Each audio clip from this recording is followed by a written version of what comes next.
Hello everybody and welcome back to another Marvel Crisis Protocol reveal breakdown. And for this reveal, they have chosen to give us Maximus and Black Bolt in a panel to play. And yeah, I know a lot of us were really excited about these characters, specifically because we know Maximus is going to be a leader through the timeline document that came out a little bit ago. So definitely some exciting stuff here, but without further ado, we're going to go ahead and start breaking it down. So first things first, we got a nice image of the two models facing off against each other here. Black Bolt is looking amazing. I do love this sculpt. I think it's really cool. So super excited to get my hands on this and paint it up. But what we're all really here for is the stats. So let's go ahead and start on Maximus the Mad. So Maximus here is coming in with 2 physical defense, 3 energy, and 5 mystic. So he's got kind of a clear weak side and a clear strong side there. He's going to be a 4 threat. I know there were some theories that he could end up being a 3. But he is going to be a 4, so he's still lower than Black Bolt was, but not going to be necessarily a low threat leader. And then he's coming in with 6 stamina, size 2, and medium moves, so nothing too crazy there. He's got 2 different attacks here. The first one is Brain Freeze. This is a Mystic attack. It's going to be range 4, throwing 5 dice out. After the attack is resolved, he's going to gain power based on the damage dealt. Alrighty, not bad. And it's also got a Wild Suppressive, so he's going to be able to potentially make your opponent lose some power, so that's definitely nice. Next, he's got Neuro Annihilation. This is going to be a 5-cost spender. It's also going to be on the Mystic side. It's going to be range 3, so a little bit closer than his builder there, and it's going to throw out 9 dice. The defending character cannot add additional dice to its defense roll or modify its defense dice, so that's definitely nice. Good way to kind of get around your opponent's defensive tech in some cases.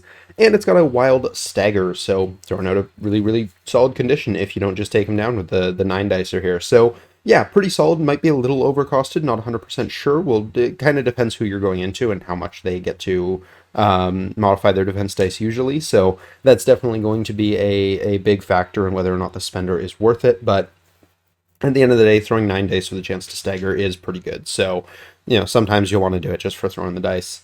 Next, we get to the part that we're all really excited about, which is Call Me Maximus the Magnificent, his leadership for the Inhumans affiliation. So the first time each turn an allied character attacks or defends, during the modified dice step, it must use this leadership, which is really cool. I don't think we've seen a must effect on something like this before.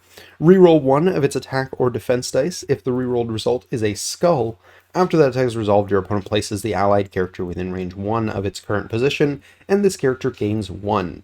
So you're going to get a reroll that's not going to cost you any power, although you have to use it on the first attack, so there is that kind of downside. You can't choose to save it for the second or anything like that.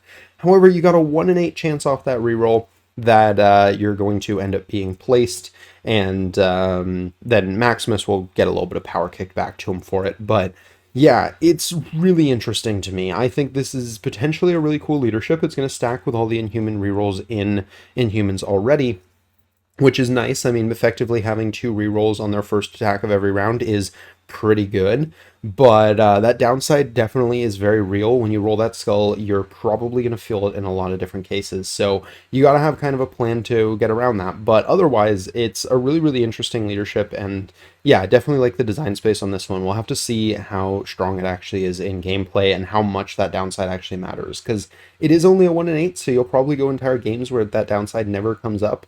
But on the other hand, that could definitely be one of those, like, hey, we're playing like Gamma or something like that, and all my guys keep accidentally being teleported off of the objective because they roll a skull, and that just feels bad. So yeah, I think it's really neat, but we'll see how it actually kind of plays out in the game.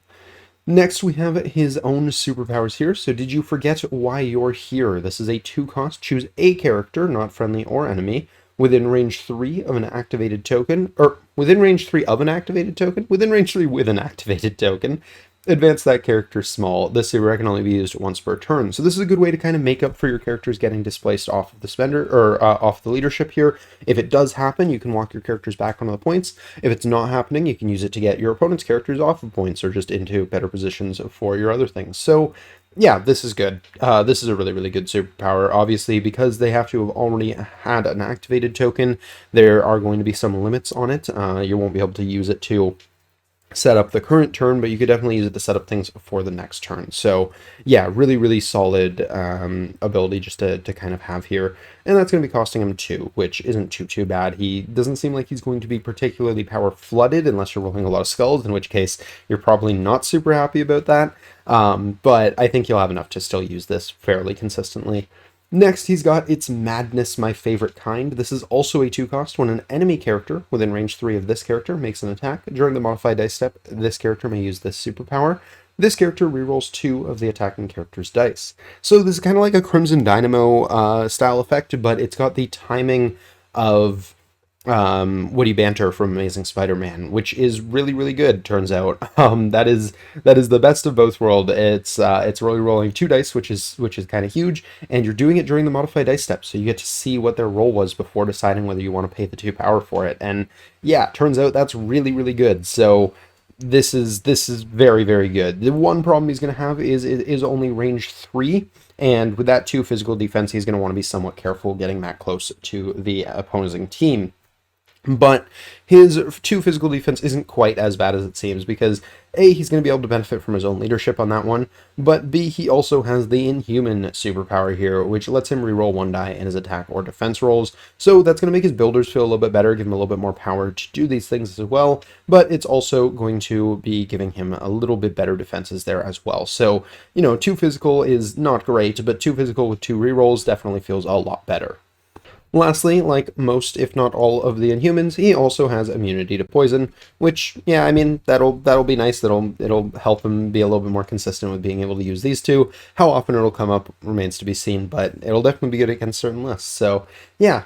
Overall, I think he's really, really interesting. I think he's got some fantastic superpowers. Both of these are really, really good. I don't know if he's going to have the power to be using both of them quite as often as he wants to be, or if he's going to want to be in the range where he's going to really benefit from its madness all that often. But I do think he's really, really interesting. He's got some really cool stuff going for him here. I think his leadership is super cool, very, very unique. Definitely excited to see kind of how that actually plays out in a game, because I think that's one of those ones where if you're rolling a lot of skulls, it's going to feel really bad, but if you're not, just having a free extra reroll is going to feel really, really good. So yeah, we'll see how that actually rolls out, but I think it's pretty solid. I think the 1 and 8 is, a risk you're willing to take for a free reroll. But the must part is what's kind of scary about that. You don't have the choice. If you're attacking or defending, you have to use the reroll. And that part is a little spooky. Especially if you roll defense and you get 2 skulls and a shield, and you have to reroll the shield now because you can't reroll either of the skulls, and it's a must effect. So there's definitely going to be some downsides to that, but I think it's really, really cool, and kind of in a game of averages, it'll be pretty good. So yeah, I think it's really, really neat, but definitely let me know what you guys think down below. Scrolling down a little bit more, we get to his injured side here, and real quick, we'll just skim over to make sure nothing changes, and I don't think anything does, just looking at this here. His superpowers all seem to be the same, his attacks seem to be the same, he's still got 6 stamina, so he is coming in with a 6/6 flip, and yeah, that makes sense to me. 2, 3, 5 still, nothing really looking like it changes here. Definitely let me know if you guys spot anything though. Scrolling down slightly more, we reach King Black Bolt, and yeah, I'm excited to see what this guy is all about. So we already had a feeling this guy wasn't going to be a leader because he wasn't on the timeline document, and it looks like that is correct, but he has a wall of text of these really a one-line superpowers, so I'm curious to see what this is all about. So first things first, he's coming in as a 6 threat. Alrighty, cool. He's going to be 4/4/4 defensively and 7 stamina on the front. He's a size 2 and a medium mover. Alrighty, nothing too crazy there, although 6 threat is very much a thing worth acknowledging. Sonic Blast is going to be his first attack here. This is a Beam 4 5-dice attack. After the attack is resolved, he's going to gain 1 for each person that's hit by it, and it's going to have a Wild Push. After the attack is resolved, if the target character is size 3 or less, he may push it away small. On a beam, that's potentially really, really nice. You can push away a bunch of models at once. Of course, it is only 5 dice, but still really, really solid there. Actually, before I move on, I just want to check real quick how this interacts with beams. The first time you attack or defend during the modified dice step, okay, it's only going to apply to the first roll, so you don't have to roll it on all of them. That could be kind of funny if that was how that worked out, but no. So, alrighty. So the first roll of that's going to have presumably two rerolls because you're probably an Inhuman. I'm assuming he's an Inhuman, and it looks like he is.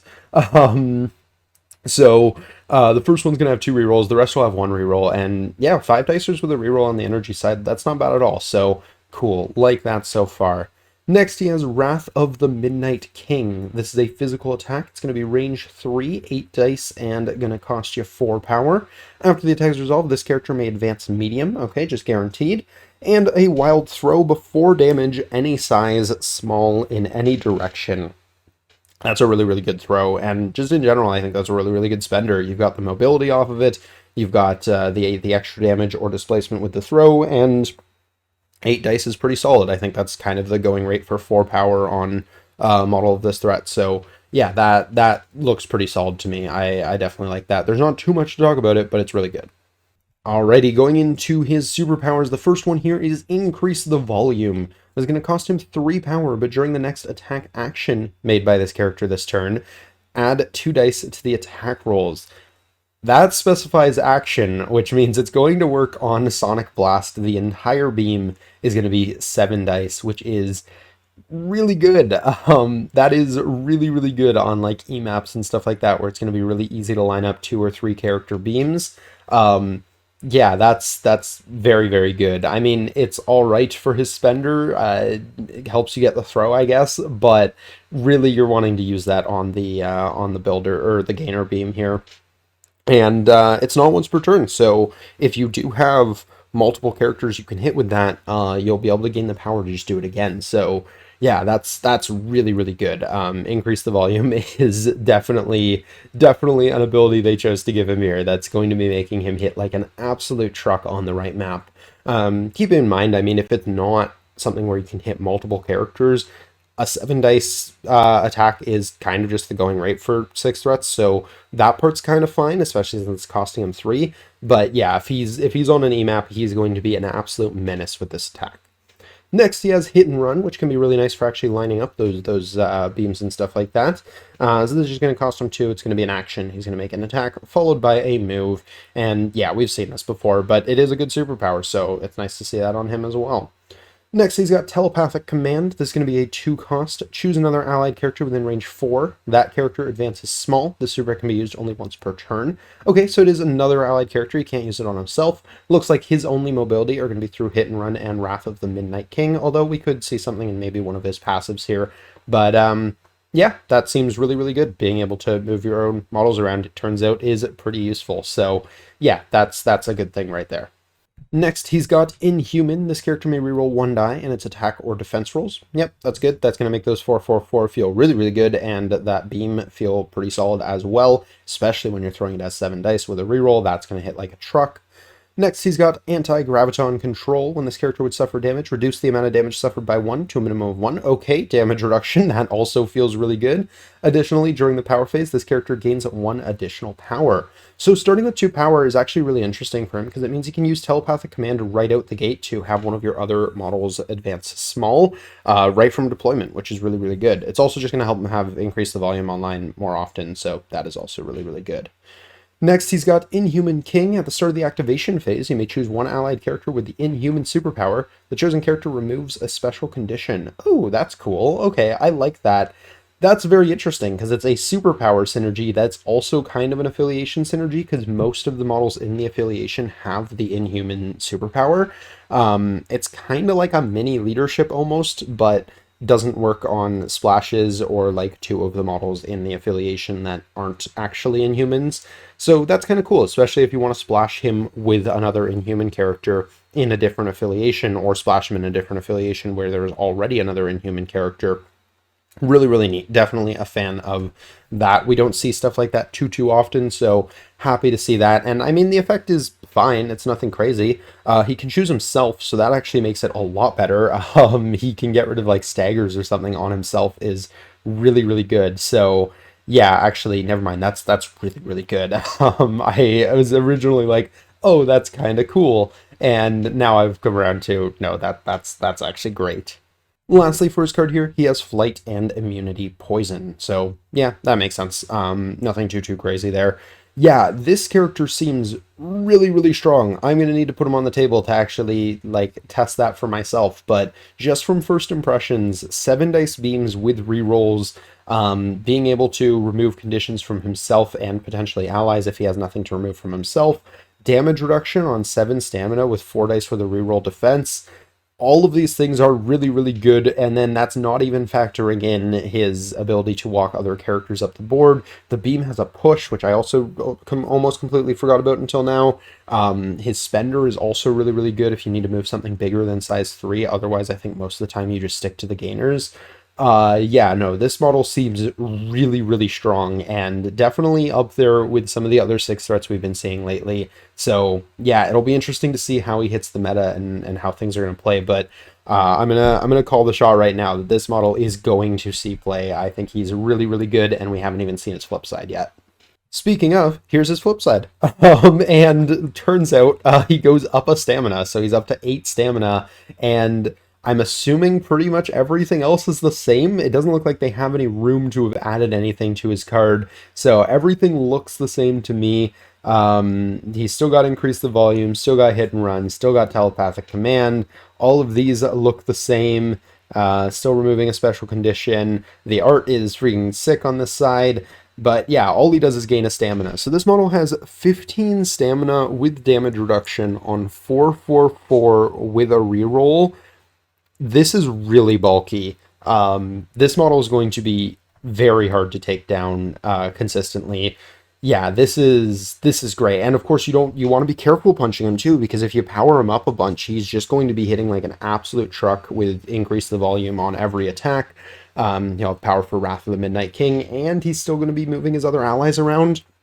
This model is the total package. Yeah, I'm gonna come right out and say it. I think this model is like on Thor and like Hulk level. I think he's immediately one of the best 6s in the game. So yeah, we'll see if I'm right or wrong as the game actually, progresses and we see him start to integrate into it, but he seems incredibly strong, and I'm very excited to see him on the table, but also a little worried he might be too strong. We'll see though.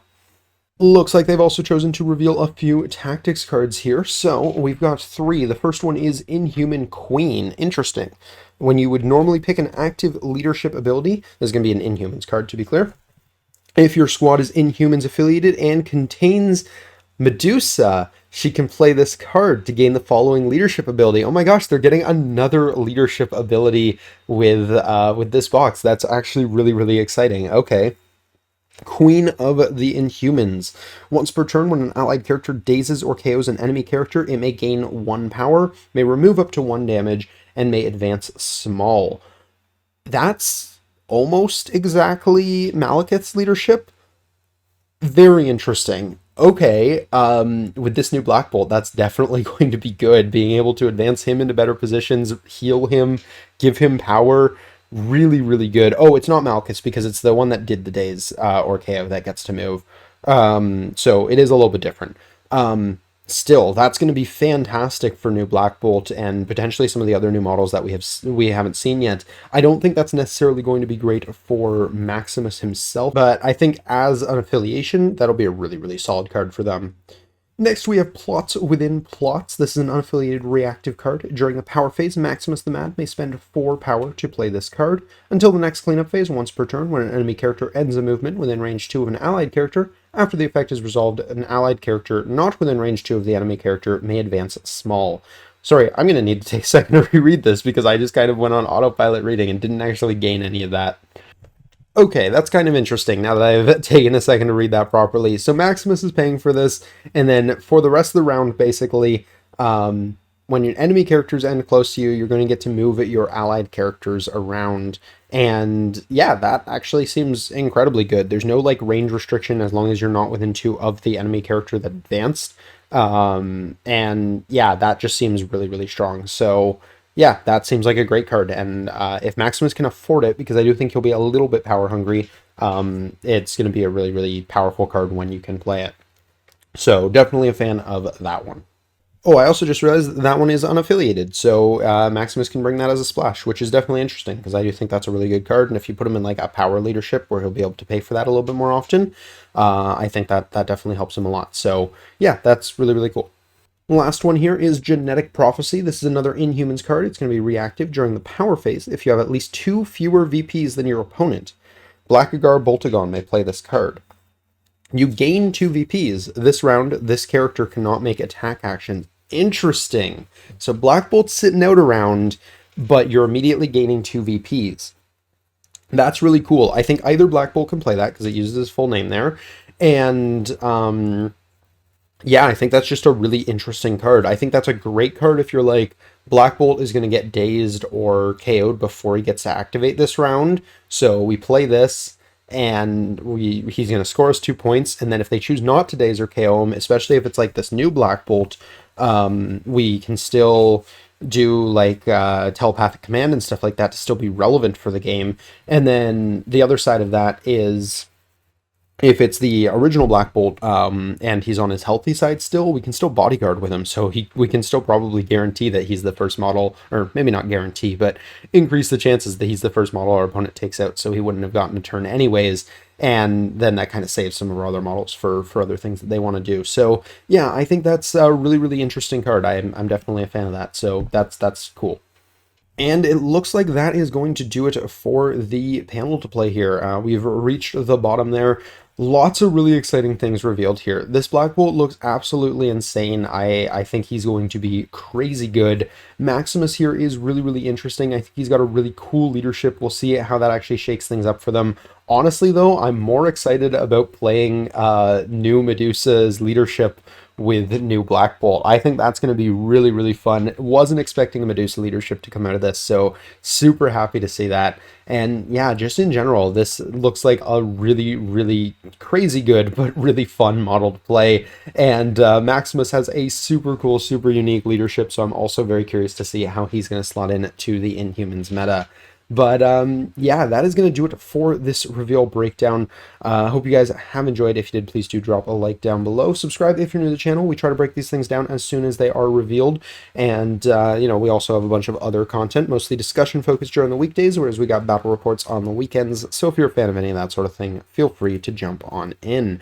But that's going to do it for this one. Definitely let me know what you guys think down below. Very curious to hear your guys' thoughts. Do you guys think Black Bolt is going to be as good as I do? Because I think he's going to be insane. But maybe I'm misreading him. Maybe he is not quite as powerful as I'm seeing.